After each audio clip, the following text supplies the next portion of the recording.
বিসমিল্লাহির রহমানির রহিম। পরম করুণাময় আল্লাহর নামে শুরু করিতেছি, যিনি অতি দয়ালু ও পরম দয়াময়। আমার লেখা আল্লাহ কবিতাটি এক্সপ্লেন করতে যাচ্ছি। এটা বুঝতে হলে একটু আধ্যাত্মিক জ্ঞানের প্রয়োজন আছে। আল্লাহ সৈয়দ মাইনুদ্দিন আহমদ সুরাকা মধুপুরি আল মাইজভান্ডারি। সৃষ্টির আড়ালে আছো তুমি। তাইলে আল্লাহ তাআলা আমাদেরকে সৃষ্টি করে তিনি আড়ালে রয়েছেন, এটাকে ইন্ডিকেট করা হয়েছে। খুঁজিতে গেলে নানা বাহানা করো। তাহলে আল্লাহ তাআলাকে যদি খুঁজতে যাই তখন আল্লাহ তাআলা নানা বাহানা করে। তার একটি এক্সাম্পল হচ্ছে হজরত মুসা আলাইহিস সালাম এবং আল্লাহ তাআলার ঘটনাটি। যখন মুসা আলাইহিস সালাম পর্বতের মধ্যে যান, তখন আল্লাহর নূর যখন ওই তুর পর্বতের মধ্যে পড়ে, তখন মুসা আলাইহিস সালাম গত হয়েছেন।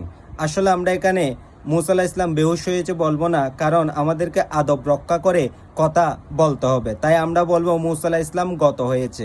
তার প্রমাণ হচ্ছে এই চামড়া চুকে আল্লাহকে দেখা যায় না। তাহলে আল্লাহকে দেখতে গেলে অন্তরের চুকের প্রয়োজন। অন্তরের চোখ দিয়ে আল্লাহকে দেখতে পারা যায়। সৃষ্টি করিয়া সৃষ্টির ভেতর আছো। তাহলে আল্লাহ তাআলা আমাদেরকে সৃষ্টি করেছেন এবং সৃষ্টির ভেতরে রয়েছে। আল্লাহ তাআলা আদম আলাইহিস সালামকে সৃষ্টি করে আদম আলাইহিস সালামের কলবের ভেতর আল্লাহ তাআলা অবস্থান করছেন এবং করেছেন। খুঁজিতে গেলে নিজের ভেতর অনুধাবিত হয়। তাইলে আল্লাহ তাআলাকে খুঁজতে গেলে নিজের ভেতর ছাড়া বিশ্বব্রহ্মাণ্ডে কোথাও খুঁজে পাবেন না। কারণ জালালউদ্দিন রুমি বলতেছে, প্রভু তুমি সর্বত্র বিরাজমান হলে কেন আমি তোমাকে পাগলের মতো খুঁজি। তাহলে আল্লাহকে খুঁজে পাওয়ার একটাই স্থান, সেটা হচ্ছে যে কলব, নিজের অন্তরের ভেতরে আল্লাহ তাআলাকে খুঁজে পাওয়া যাবে। জালালউদ্দিন রুমি আরও বলেছে, আমি খুদাকে খোঁজার জন্য কাবায় গিয়েছিলাম, সেখানে আমি খুঁজে পাইনি।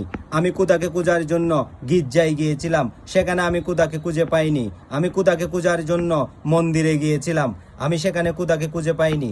যখন আমি খুদাকে নিজের ভেতর খোঁজা শুরু করেছি, তখন আমি নিজের ভেতর খুদাকে খুঁজে পেয়েছি। তাহলে এটা একটা মারফতের ব্যাপার আছে, আধ্যাত্মিক জ্ঞানের ব্যাপার আছে। কষ্টের মাধ্যমে পেতে হবে তোমাকে। আল্লাহ তাআলা কোরআনের সূরা ইনশিয়াক এর 6 নম্বর আয়াতে বলতেছে, ইয়া আইয়ুহাল ইনসানু ইন্নাকা কাদিহুন ইলা রাব্বিকা কাদহান ফামুলাফিহি। হে মানুষ, তোমাকে কঠোর সাধনা করতে হবে, তারপর তুমি তোমার স্রষ্টার দর্শন পাবে।